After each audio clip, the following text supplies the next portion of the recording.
Welcome to Luther Memorial Church. I'm Andrew Schaeffer, Director of Music. You'll notice that I'm not at one of our two pipe organs today. I thought it would be a welcome change of pace to mix it up a little bit, so I'm actually going to play today's selections on our world-class 1913 Mason and Hamlin double C piano that we acquired from Farley's House of Pianos last year. If you listen to our worship service this past Sunday, or really any worship service from a church that uses the Revised Common Lectionary, you heard a very familiar text on Sunday, that of Psalm 23. And in our case, we sang a paraphrase of it, the Lord's my shepherd. On the fourth Sunday of Easter, the Psalm 23 is always paired with John 10 verses 1 through 10. I'm going to read a little bit of that passage, which reads in part, "Very true I tell you, I am the gate for the sheep. All who have come before me are thieves and robbers, but the sheep have not listened to them. I am the gate. Whoever enters through me will be saved. They will come in and go out and find pasture. The thief comes only to steal and kill and destroy. But I have come that they may have life and have it into the full." I have to make a confession to you all now. It's very easy for me to listen to Psalm 23 and simply tune the whole thing out. To me, it's sort of become a cliche of sorts. As a church musician, I've presided over many funerals at which this has been lovingly sung by the congregation or spoken by the congregation. My own personal life, I've stood at a cemetery with tears in my eyes, looking down a hole in the ground, hearing the pastor tenderly reading this beautiful psalm, but it's all lost on me. And it's probably just from pure oversaturation over the years of when I had to memorize it in Lutheran grade schools growing up.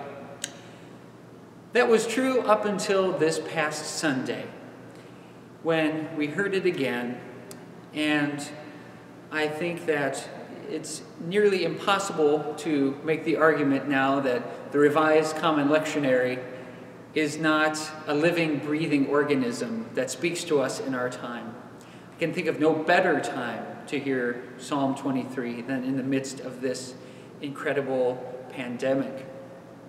I'll tell you, the one phrase that did stick out quite a bit was, and I'll quote the King James Version because I think it does capture our time so well, "Yea, though I walk through the valley of the shadow of death."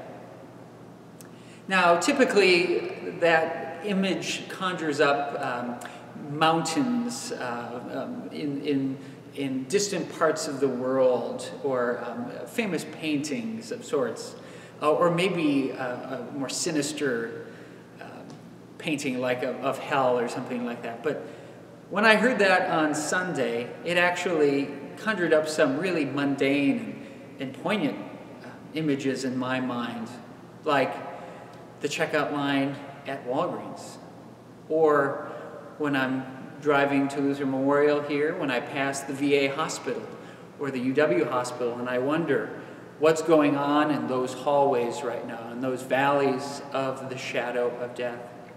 Perhaps it's a hallway at home, the hallway of a spouse who is sitting at home while a loved one is suffering at the hospital, walking down that lonely hallway to their bedroom. I think this psalm has really come alive to me, and now I sort of get why it is so beloved and why it brings comfort to so many people. And I hope that it will bring comfort to you today. I'm going to play two settings of paraphrases that are commonly associated with this tune. The first of which is a setting of "The King of Love, My Shepherd Is."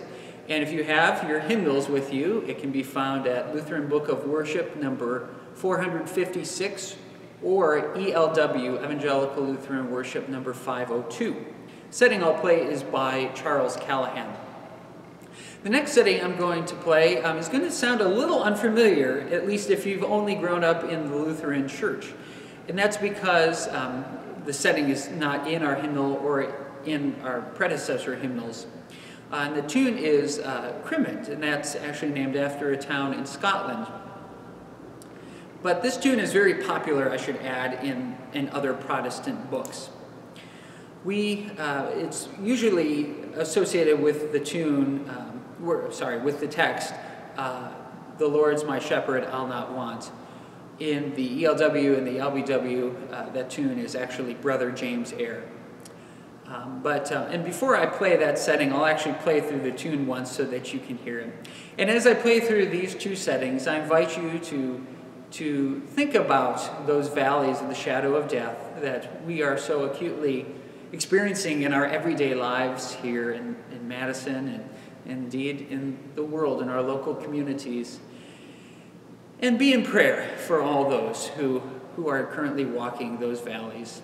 And pray that as our gospel text said, that they may be reminded that Jesus comes to bring life to the fullest.